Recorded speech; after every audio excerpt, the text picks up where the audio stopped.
World History 1, Chapter 5, Segment 2, Warring City-States. So it's about rule and order in Greek city-states after the fall of Dorian civilization. So by 750 BC, city-states, or polis as they were called in Greece, were the fundamental political unit in Greece. A polis, or city-state, was the city itself and the surrounding countryside and villages. So it was more than just a city. It'd be like the city and suburbs today. So it'd be like Chicago and all bordering suburbs today. And they varied on how big they were. They could be anywhere from 50 to 500 square miles and could contain up to 10,000 residents. Most Greek city-states had an agora, or marketplace, similar to what a farmer's market might be like today. So open air, small shops close together. People could buy, sell, trade goods. Oftentimes, a city-state would have an acropolis, and this was fortified on the highest point of the city. It would be like your citadel, a place that you would go to in case everything went downhill. This was your last option resort, militarily speaking. Also, it was used as a place for government, where you would come in and you could discuss topics, you could debate laws and bills. The agora was used in the same fashion. Greeks were very vocal, very conversationalist people, so they used the agora and acropolis for both. Greek political structures. Some Greek city-states relied on a monarchy, one person in charge, and that would be a king. Under the king would be an aristocracy. This is a small group of noble landowning families. When we say nobles, we mean land-owning people whose titles are inherited. For instance, I'm the Duke of Wellington. When I die, my firstborn oldest son will become the Duke of Wellington. He inherits all of my land, he inherits my title and my fortune. Then below them were the wealthy merchants or artisans, so business owners, people who produced things, people who made things. Another system of government was an oligarchy. This was where a few people or a few families owned all the power in the city-state, and they formed like a council that would dictate over all affairs. Tyrants seize power. Now, when we say the word tyrant today, very negative connotation. We see like a dictator, someone who decides things for other people, against the will of the majority, so on and so forth. Back then, it's not what a tyrant meant. Tyrant simply meant one person in charge. Why does tyrant get this negative connotation? Well, in Greece, when a tyrant came to power, most of the time he acted in accordance with the will of the people, the commoners, not the aristocracy. So when the aristocracy took over, they tend to label tyrants as bad people. They were not cruel or harsh in the beginning, and they were for the common man, as I said. How did they do that? Well, they gave public works jobs. Here, work on this canal. You can earn a wage. You have a job. They gave public housing to people. They made them happy. Athens is going to build a limited democracy. Democracy means that people rule. Many people today in America misuse the word democracy. Democracy means one person, one vote. Everyone votes on everything. That's not how things work in America today. We have a representative democracy or a republic. We elect people to vote for us. In ancient Athens, it meant that every single law would be voted on by every single person. And by using this democracy, Athens avoided political upheavals, and they were able to make reform. When things went bad in government, they changed their system of government to meet these demands. Draco is going to be the first influential individual. So in 621 BC, Draco implemented uniform codes for both rich and poor. What that meant is there were no longer a set of rules for rich people and poor people, all the same set of laws for each. Some distinct things that he had were harsh penalties for crime. You stole, you died. You hurt someone, you died. And debtor slavery, as in you owe me money, you can't pay, you become my slave. Now, for us today, that seems very harsh, but back then it was used as a deterrent, as in you're not going to commit that crime for fear of the punishment, and it worked very, very well. The next Athenian reformer is named Solon, and he comes to power in 594 BC. He abolishes that debt slavery, as in, you may owe me money, but I'm not going to be your slave. It might take me a while to pay it off, but you're not going to own me. He also organized Athens into 4 social classes according to wealth.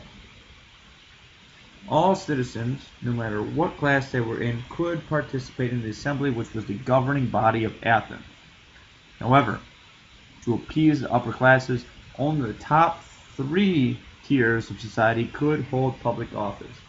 Today, that'd be like being senator or representative. Back then, they had different titles. What he did say is that any citizen could bring charges against wrongdoers. I might be a poor person and make nickels and dimes, but if you steal from me as a rich person, I can bring charges against you in court of law, and I can win. So, great reforms there for Solon. The next Athenian reformer was Cleisthenes, and he came to power around 500 BC. He took those 4 original groups that had been put in place, and he changed it to 10. And he changed it from, instead of being how much money you made or how wealthy you were, to where you lived. So that each group could be equal. It didn't matter how much money you made, it depended on where you lived. He also changed it so that all citizens, not just the rich, could submit laws. He also made something separate from the assembly known as the Council of 500. This council could propose laws and help counsel the assembly, as in, here's the law, here's what we think about it. These 500 people were chosen at random, so it didn't matter if you were a blacksmith, painter, so on and so forth, you could participate in government. However, for all the changes and reforms in Athenian society, only citizens could participate in government. Who could be a citizen? Any free adult property owner born in Athens. No women, no slaves, no foreigners. They could be in Athens, but they could not participate in government. What did education look like for an Athenian? Well, it was only for the sons of the wealthy, not daughters, not everybody. If you were wealthy, you started at age 7. You were taught to be good citizens. What does that mean? You need to learn to read, write. You need to learn grammar, poetry, history, math, and music. Logic and public speaking were also huge. Why? Because Athens is a democracy. In a democracy, you have to learn how to argue and debate. If you don't know how to argue and debate, you're going to look like an idiot in the assembly. You're never going to make it. Also, athletics became part of everyday life. We have PE, they had athletics. What were their athletics? Discus, shot put, things like that. Now today you're like, wow, that's great, track and field, awesome. Back then those were martial games, as in military. You threw a discus so you learned how to throw a rock at people. You learned shot put so you could heave a rock at people to kill them in battle. So athletics directly correlated to the battlefield. Later on, in your later years, you were taught military school, how to flank, how to set up a phalanx, things that would help you in battle. Girls did receive some education, but it was at home. What were you taught? How to be a good wife, how to be a good mother, how to manage household affairs, how to help your husband.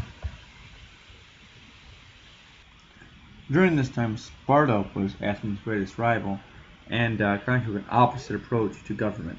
Sparta built a very militaristic state to control its area. Sparta is located in the south of Greece, which is known as the Peloponnesus.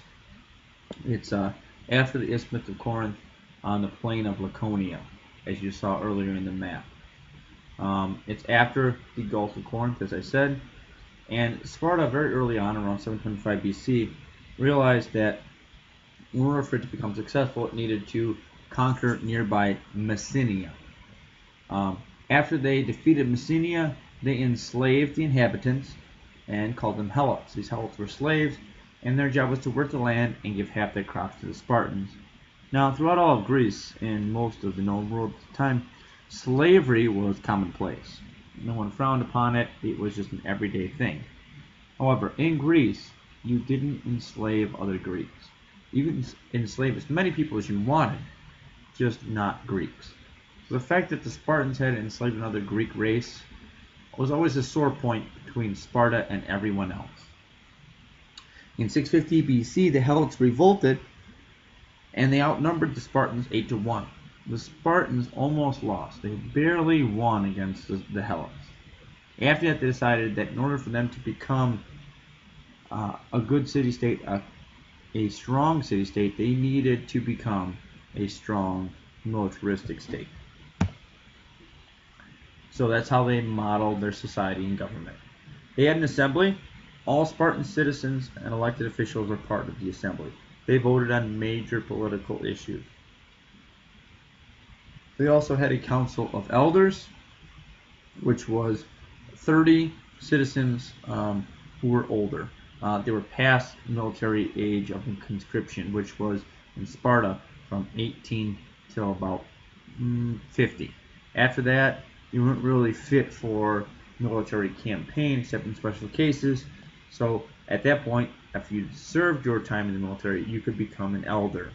Their job was to propose laws. They also had 5 elected officials known as ephors. They would carry out the laws. They carried out all laws passed by the assembly. Some of their main jobs had to deal with education of the state and court cases. They were also judges. Another key aspect about Spartan society was they had 2 kings. One king remained behind to take care of government, deal with the assembly and so on, while the other king went into battle. There was always a king doing one or the other, which helped maintain the status quo. The social order for Sparta. The original inhabitants or ruling families were people who owned land. They were wealthy, they owned land, they'd been here since the dawn of time. They were known as perioeci or equals. Then, outside of that, there were a group of people known as non-citizens.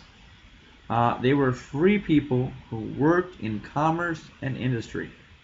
So they weren't full Spartan citizens. They didn't go through the agoge. They didn't have to do their military service. But they were right underneath the Spartans. And they made the Spartans armor, weapons, so on and so forth. They were right underneath them. Then were the Helots. They were slaves, and they worked in the fields, and also as house servants for the Spartans. Daily life. After the Helot revolt, a new army emerged. At first, only the rich could afford to be in the military. Why? Being in the military, to be a hoplite, meant that you have to have bronze armor and weapons.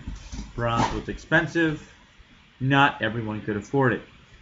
Then with the invention of iron and the availability of iron to the Greek populace, it became very cheap to have weapons and armor.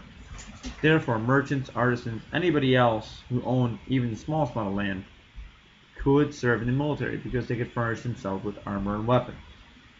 Hoplites, who are given their name because they have a hoplon shield, which is a 3-foot diameter shield, which is oak or wood, concave, with a leather strap around it, and then bronze.